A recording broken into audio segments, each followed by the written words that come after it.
something to be really neat and clean. I've known others who could define, because the thing is I've met a lot of untidy, unclean women. So to put in this category that men aren't clean and women are, I don't know. I've seen, like, there can be a man who's very meticulous in his cleaning, and his apartment's very nice, and he goes to see a woman whose apartment is trash. Cleanliness isn't determined by what's in your pants, okay? It's just the type of personality you are.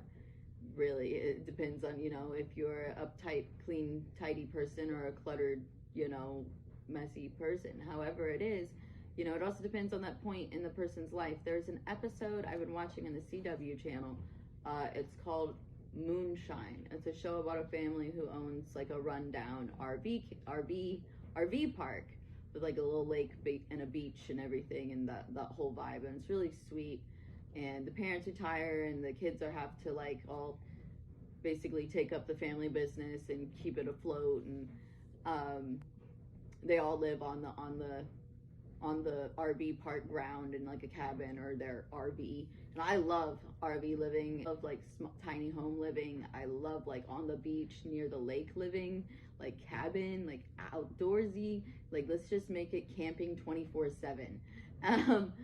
So I love this show, but there is a scene where this girl has like a potential partner over, and they hook up, and he is really disgusted by how gross her apartment is. And later she tries to clean it up because she wants to impress him. So this narrative that this author goes in to say that, like, yeah, guys just don't have the eye for it. Let's just put that different people don't have the eye for it.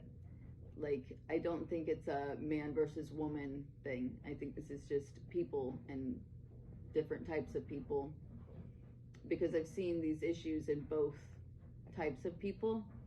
So